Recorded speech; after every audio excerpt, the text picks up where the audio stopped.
Votre question peut paraître surprenante, mais vous avez raison de la poser. Vous connaissez les symptômes de l'abus sexuel, je me permets cependant de les rappeler.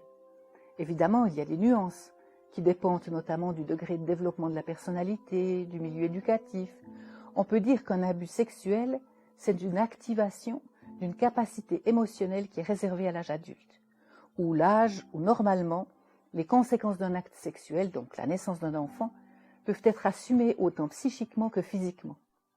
On oublie souvent, depuis l'arrivée dans nos pharmacies de la pilule, que l'acte sexuel n'est pas seulement un lieu de plaisir pour le couple, ou du moins devrait l'être, mais qu'il peut aboutir à la conception d'un être humain. On sait bien sûr que la sexualité est une composante capitale de la personnalité, liée à l'identité, à la vie même. Lors de l'activation par un adulte de la sexualité chez un petit enfant, sa croissance au niveau affectif, c'est-à-dire ses capacités à gérer des relations humaines harmonieuses, s'arrête. En effet, son psychisme l'a alerté. Il se passe quelque chose d'anormal. Une violente crainte s'empare alors de l'enfant. Cette crainte, cette angoisse, sur laquelle il ne peut mettre de mots, lui montre inconsciemment qu'il ne peut plus faire confiance à l'adulte. Ce message reçu va le conduire plus tard à considérer ses capacités sexuelles au moins de deux façons possibles. Soit il perçoit le sexe comme un moyen d'expression et de jouissance, voire de vengeance, et il va rechercher à le pratiquer à toute occasion. Soit, au contraire, cela va le conduire à fuir les relations avec autrui, et pas seulement au niveau sexuel.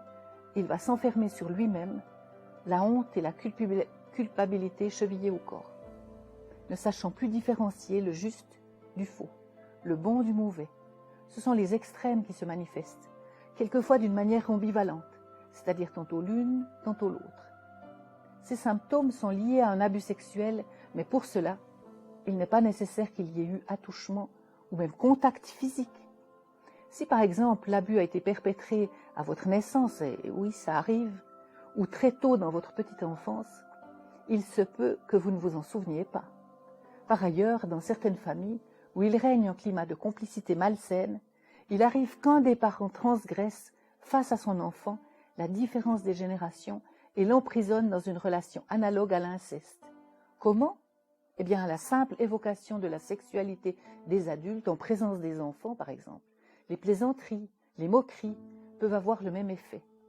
Un climat fortement érotisé crée un excès d'excitation et éveille prématurément l'enfant à toutes sortes de sensations. Toutes ces choses sont alors vécues comme des violences, des abus psychiques qui auront les mêmes conséquences qu'un abus physique.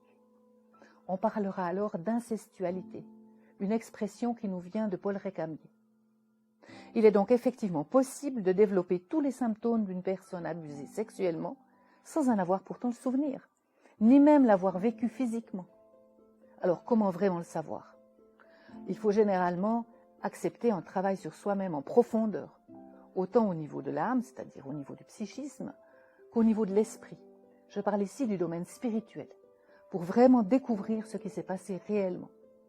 Il est également important de noter que suite à une violence, un abus ou une négligence, notre psychisme, notre âme, se brise et que des parties sont créées qui, elles, vont porter les souffrances liées à l'abus ou à la violence. Leur rôle sera premièrement de porter donc ces souffrances, mais aussi d'en éviter de nouvelles. Ces parties brisées de votre âme ou de votre psychisme peuvent fort bien rester au niveau de l'inconscient et même inhiber les souvenirs liés à ce qui s'est passé, voire même tous vos souvenirs d'enfance, pour que vous n'en souffriez pas. Ces comportements développés suite à un abus jouent encore d'autres rôles, mais surtout ils permettent de survivre à ce qui aurait pu vous plonger dans un désespoir chronique. Ces parties brisées auront elles aussi besoin de soins.